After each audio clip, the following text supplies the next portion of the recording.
লা ইলাহা ইল্লাল্লাহ কত্তু মুখলিসান, কোন বান্দা যদি একবার ইখলাসের সাথে পড়ে লা ইলাহা ইল্লাল্লাহ ইল্লা ফুতিহাত লাহু আবওয়াবুস সামাই হাত্তা তুফজিয়া ইলাল আরশ। এই যে আমরা যারা ইখলাসের সাথে বললাম, আল্লাহ নবী বলেন আসমানের সবগুলা দরজা খুলে দেওয়া হয় ওই তার লা ইলাহা ইল্লাল্লাহ যেন আরশে পৌঁছে যায়। একবার দিল থেকে বলছেন, বাস আসমানের সব দরজা খোলা হয়ে গেছে আপনার এটা আরশে যাওয়ার জন্য। এই জন্য বারবার বলতেছিলাম যে কাউরে না, পাশের কাউকেও না, সামনে আমাকেও না, আর আমি আপনাদেরকেও না, যে দিল থেকে একবার আল্লাহকে শোনান। এর মানে আপনি একবার ইখলাসের সাথে লা ইলাহা ইল্লাল্লাহ পড়া মানে কত বড় কথা, যে আসমানের একটা না সব দরজা খুলে দেওয়া হয়। আপনার এই লা ইলাহা ইল্লাল্লাহ এত পাওয়ারফুল হয় যে এটা আল্লাহর আরশে যেন পৌঁছতে পারে। আমার মুখের দিকে তাকান তো, সবাই তাকাইছেন? এবার তাকায় বুঝে শুনে বলবেন, হুজুররা বুঝবে, আলেমরা বুঝবে ওনারা, কিন্তু আপনারা সাধারণরা বুঝেন কিনা দেখেন। মুখের দিকে তাকান, ঠোঁটের দিকে তাকাবেন, লা ইলাহা ইল্লাল্লাহ, ঠোঁট লাগছে নি?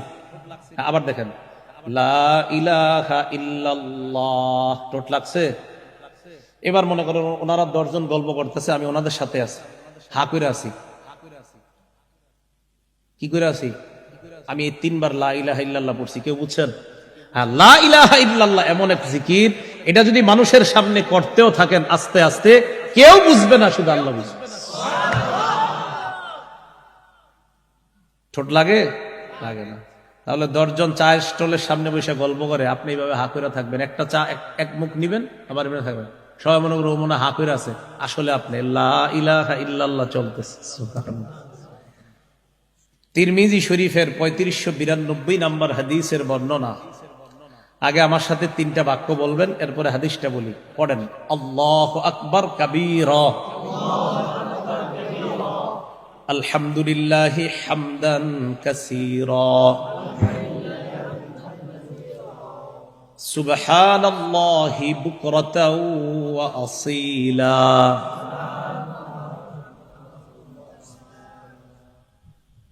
এবার হাদিসটা শুনেন। তিরমিজি শরীফের 3592 নম্বর হাদিস। হাদিসের বর্ণনাকারী আব্দুল্লাহ ইবনে ওমর, ওমর ইবনুল খাত্তাব রাদিয়াল্লাহু তাআলা আনহুর সন্তান, রাদিয়াল্লাহু তাআলা আনহুমা।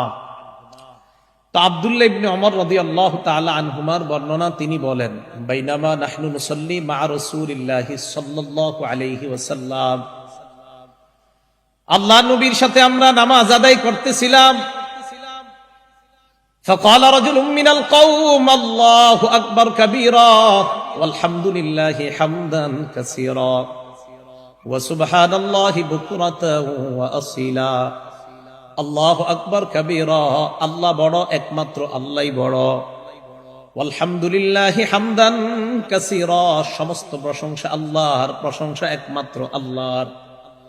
ওয়া সুবহানাল্লাহি বুকরাতাও ওয়া আসীলা, সকাল সন্ধ্যা তাসবিহ পাঠ করি একমাত্র আল্লাহর। এই 3টা বাক্য এক ব্যক্তি বললেন। আগত একদল নবীর কাছে আসছে, তাদের মধ্য থেকে এক ব্যক্তি এই 3টা বাক্য বললেন।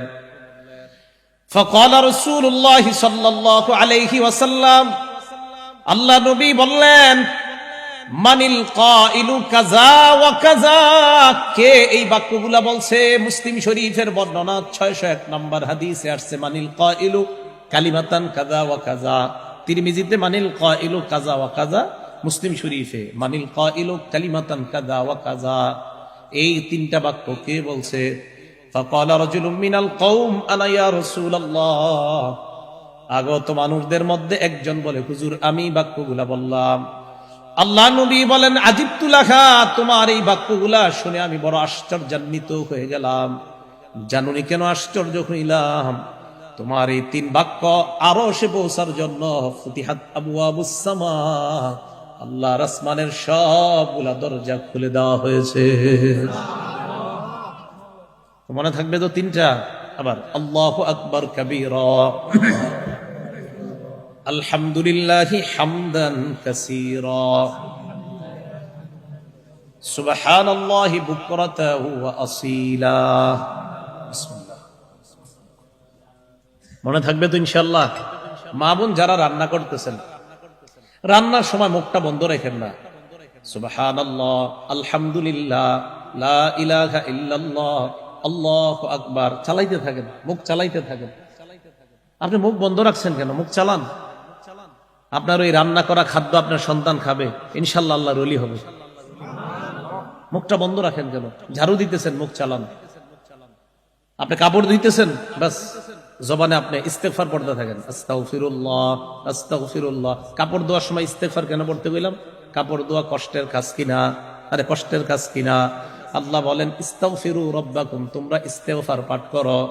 ইস্তেগফার পাঠ করার একটা ফায়দা হলো ইয়াজিদকুম কুওয়াতান ইলা কুওয়াতিকুম, তোমাদের শক্তি আল্লাহ বাড়ায়া দেয়।